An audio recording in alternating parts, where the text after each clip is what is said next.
Yeah, sorry about that.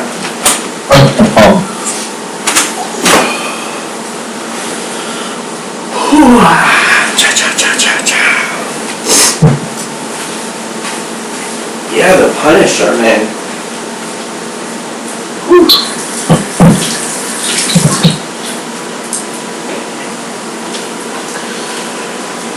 Of course, as a kid, reading some of those books was great. I never really got into it when I was younger. Like, I read some of them, but it never really impacted me the way the 2004 movie did. But I guess my big introduction to that would have been the Dolph Lundgren, Louis Gossett Jr. movie. Yes. Yeah, that was phenomenal. That was phenomenal back in the day, to see that. And like you were mentioning last time, they got a lot of flack because they didn't have like the skull on the outfit and all that. But man, what a great flick, for the times.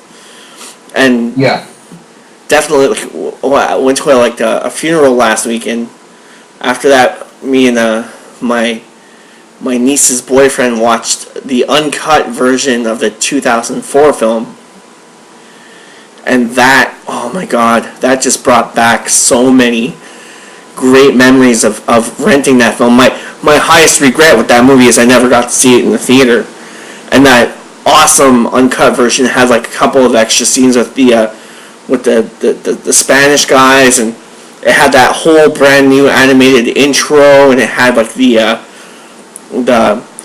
that longer scene with his partner when he makes his partner kill himself. Mm-hmm. Such a great film.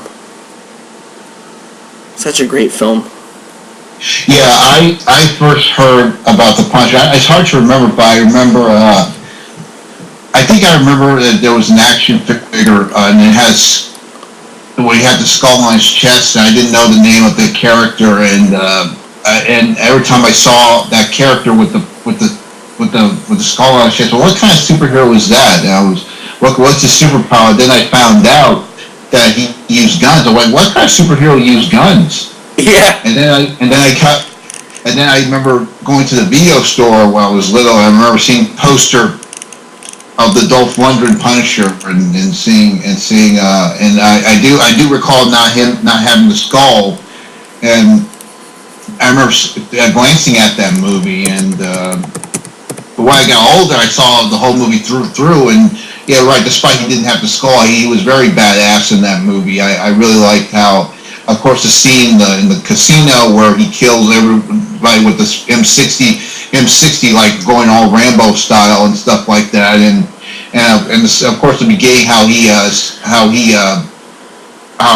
kills the mob boss in the mansion all Rambo style, just taking them out one by one and other stuff. Yeah. And I think Dolph Lundgren did an excellent job seeing how tormented he was. I like Thomas Jane, but Dolph Lundgren, you could tell that he really was in the urge of losing his mind.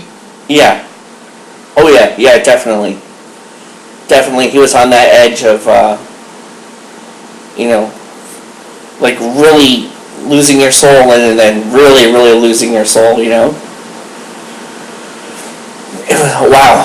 I was going to actually watch that one after we watched the other one, but we didn't have time. And I'm probably going to watch that one next time he comes over.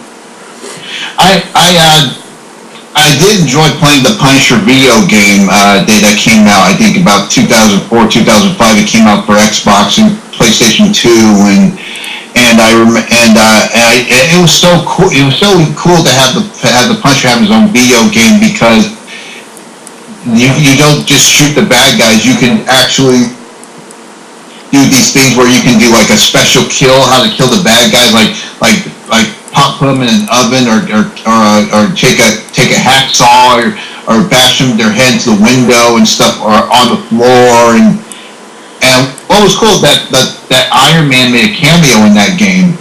Mm-hmm.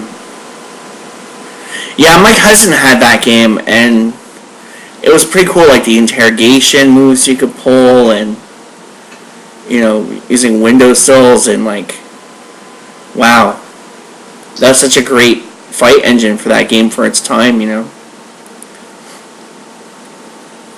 it was. I think I know there were some other Punisher games. Of course, there was one for Nintendo and Genesis, but I will say that the one that came out around that time when the movie came out, I think that's the most quintessential game for the Punisher. And Thomas Jane actually lent his voice for that game. Yeah. Oh man, beautiful. And I'm glad we got like Dirty Laundry that came out after that. We got to see one last look at the Punisher. In a way, it kind of pays homage to the Dolph Lundgren film because he's not dressed as the Punisher at all. Yeah. And like, I'm embracing the new Punisher. I saw that new Daredevil trailer, and I'm embracing it. I can't wait to see what John Bernthal brings to the mix. I know, like, with any other actor, I think I wouldn't have really liked to see them portray that character after Thomas Jane, because to me, even though it wasn't set in New York, it was set in Florida, he had such a great vibe to him as the Punisher. Really resonated within me. But with John Bernthal coming in, he was like, I think one of the only actors who I heard, he was playing the Punisher, and I was like, you know what, that works. Yeah, I need to watch that series because I need to get. I have Netflix, but I got to make some money to watch it. But I did see the Dirty Laundry fan film. It was cool to see what Thomas Jane did with for doing one last role as the Punisher, and I haven't seen Punisher Warzone. I don't think I want to talk about that. Yeah, that was pretty bad. I think the only scene in that whole movie I liked was when the creation of Jigsaw, when he falls into like the recycling plant, he falls into like the glass crusher and he gets all like sliced up. But I really didn't like that movie at all. I went to see that in a theater as a time waster before going to a UPS Christmas party, and that was just like, oh, what a bad movie that was. Did you go see the 2004 one in the theater? No, that's my only regret. I ended up watching it on DVD, and that was, wow, I fell in love with it. There's just so many great parts in that movie that you would think that, even though it's a little bit slow starting off, you would think that it would have got more recognition than it did, because there was so many iconic scenes, like the God's gonna sit this one out. That's such a badass scene. I love that line. Yeah. My favorite scene is the diner scene. Yes, with the guy with the guitar, yeah. Yeah, I actually reached out to him, Mr. Mark Colley. So I'm waiting to hear if he'll do the show. Oh, that would be great. But we had a little back and forth, and he seems like a very, very, very nice individual. Like, very, very, very cool. I know he was on that show Nashville for a while. Oh. Yeah, and he's a big Nashville musician, so it would be cool to talk to him about the music industry and his role in that film and, all that stuff, because, wow. I had that song in my head for like 2 weeks. Yeah, it's a very good song. Very good song. Yeah. I like how he starts off as this musician. All of a sudden he's like this assassin, and of course the car chase, and he's about to shoot him, and he takes the knife. He looks like, are you fucking kidding me? And he shoots him with the knife blade. I love that scene. Yeah. It's so awesome. Like his whole presence in those. He's only in the movie for like 5 minutes, but his presence in there is so great. Down to like how he handles his guitar, how he like handles the case of the guitar, down to how he smokes his cigarette, like using his pinky finger to smoke his cigarette and everything. Really, really back to like good old 70s country rock, you know? Yes. Yeah. He was awesome. And then the fight with the Russian, that was, oh man.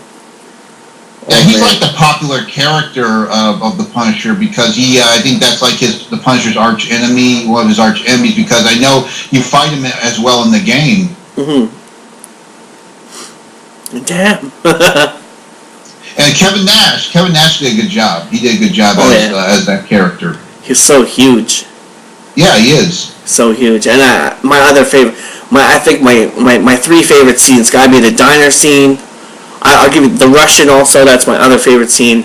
I love the Buenos Dias castle. Go with God, and God's gonna sit this one out. And the one that sums it up for me the best is when he comes out of the undercar rig and he grabs the paper cutter and he just lifts up the handle and then puts it back down and then takes the paper cutter off. And he's got that big blade, and he kills the guy with he smacks him in the head with the paper cutter. That was so badass. I like that. I love that. Just that look on his face when he like puts his hand on the handle of the paper cutter and lifts it up and then puts it back down. That was so epic. So epic. Yeah, I think Thomas Jane did an excellent job. I know a lot of people complained about the movie because he's doing recon on these people instead of killing them, and the action took too long. It took too long to get into the action, and I can understand that. But but the action at the end, it kind of paid off. It was kind of like a build-up movie. Yeah, and in a way, it kind of works better because he orchestrates the whole formula against these people. So they don't know, like John Travolta doesn't really know, but he's killing himself by killing, his friend and killing his wife, and, Yes. It's such a badass way to take out your villain psychologically. Make him really feel the pain of being betrayed and, and then, like, when he realizes what happens, at the end he's all, like, freaked out about it, and then I think that was like one of the best ways to do it. Yeah, that was a good mind fuck. I like how he kind of manipulated John Travolta and making him think that his wife and his best man was trying to kill him. Yeah. Yeah, it was so good. So good. And I think John Travolta played a good villain. No one think he would do a movie like this, but it was cool to see him in it as this type of villain, and of course the way how he dies, that was pretty cool. A lot of people were hoping for him to come back because he was the guy who ended up becoming Jigsaw. Yeah, Jigsaw, yeah.